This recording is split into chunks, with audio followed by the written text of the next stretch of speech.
And then also to alcohol, alcohol processes differently, by the way. In my study, fermentation versus distillation acts very differently on our hormone and emotional system. So we have three states of awareness. We have our lower brain backward, which is hormonally driven and very, very reactive. We have our midbrain, which is where our emotions sit. Like fear is in the lower brain, and same with desire. Like a dog, I either fear you or I desire you, and I may desire you until you do something, and then I fear you. So, but what's less than fear? But because fear locks up the whole body. But what Yeah. is anger? Less than fear in the body. It looks less than fear, but anger is fear, because if you had no fear, then you wouldn't be angry because things would work out. Yeah, you have to move. And that's in the through it. midbrain. And then in the frontal cortex, where our perception works, we have frustration. So you have frustration, anger, and fear. So we divide emotions in a different way. And I haven't documented it out, but this is a general discussion. But I've been tracking these emotions and how they work.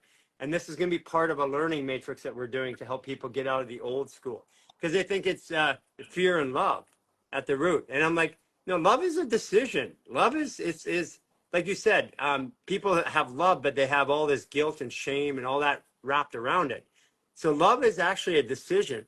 And and people don't have a real version of what love is. So when we say love, and they say, I want to be in peace and love, and they tell me what that's like, and I'm like, no, that's not it, because you only love it until somebody does something wrong. Love is complete compassion. It means that no matter what you do, I still have love. I'm not triggered. So if I say I'm in love, but the next person comes up and gets me all fired up and angry, that wasn't love. Yeah. Love has nothing to do with another person either. Yeah, you're right. It's about the experience of being here, compassion. So we see that when we take fermentation. Yeah, I was hoping you'd get back to this. Fermentation and distillation. Fermentation, if you notice that fermentation, like wine, nobody's ever in a rehab. I noticed nobody ever goes to rehab for wine. And because if they did, 2/3 of the housewives in Los Angeles would be in rehab right now. Right, but they're able to operate. Even though they're drinking every single day, they can be operational. So the lowest state of emotion is fear and desire. So wine can knock down the fear, increase desire. That's why sometimes people get wine and then they express their desire, which is a lower root usually. And then, and so if you have three states of awareness in the brain, the fermentation takes the lowest state of awareness and suppresses it. So that means that I can then have other emotions like happy, sad, all these other emotions. And people who drink wine, they're either really happy or they're really sad. It's kind of, there's no in between. They have versions of that. But then I watched this I watched this literally in social situations. I went on a date with a lady like 10 years ago, maybe even 15 years ago. And she very obviously drank wine every single day. And the entire date was her crying for like 2 hours about getting fired from work or something like that. I don't even remember, but it was literally just crying the whole time while she drank an entire bottle of wine in front of me. I've been that guy. I've done that myself. So then what happens is, if you're drinking wine though, you're now your presence sits in your midbrain, where you're in your emotions, your true emotions. But then when you take a distillation, so you watch somebody who's been drinking wine, and in our frontal cortex and neocortex, we have our narrative, the story we tell ourselves. And I've noticed that once they take a shot or two of vodka, then they move from this sad or happy to aggressive or angry on narrative. So like everybody's drinking like beer and wine and they're happy and all that. And then somebody starts drinking shots of tequila. And the next thing you know, there's a fight broke out, or there's an argument between the couple.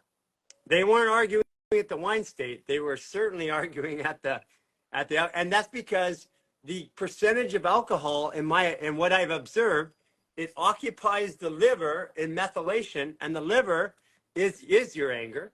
Yeah. But when the liver is busy, occupied, all the other organs have to give it power, because the liver has got to get that stuff out really quick to methylate it. Oh, so it comes out of balance. Right. So then you come from your midbrain, your emotional state, and then you go into your narrative. But a lot of people's narratives aren't good. I'm not good enough. That person did this to me, all that. And their emotions temper those narratives so that they don't go into their lower brain, which is, I'm going to fight or flight. So when you take out that midbrain buffer of emotions, then the narrative becomes reactive by the root chakra.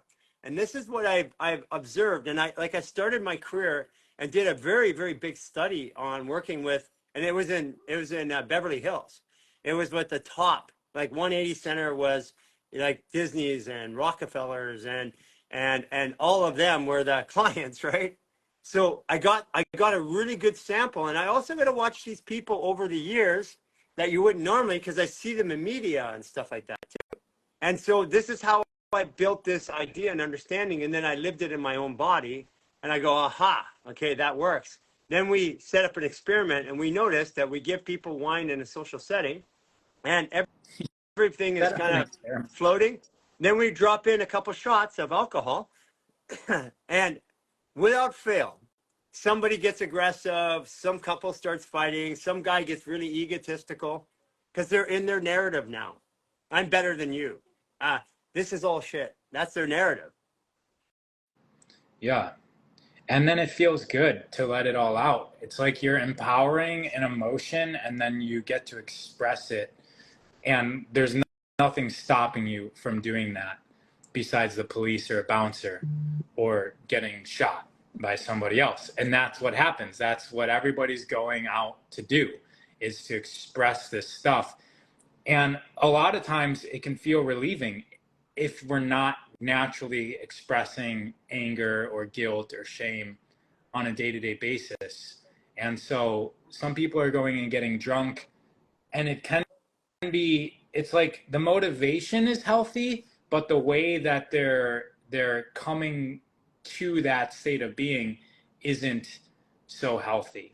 And so people can just realize that being angry and getting these emotions to the surface for us to work on them is healthy, right? Because the main narrative is we shouldn't be angry, we shouldn't be sad, we should be like in this enlightened state, we should transcend it all. And if we try to go up there while we still have these heavy undealt with emotions and experiences in our life, then we're going to seek release. And that's what we're seeing people doing when they're getting into addictive traits. They're seeking the release of this stuff that's just kind of like hiding in the closets of their psyche.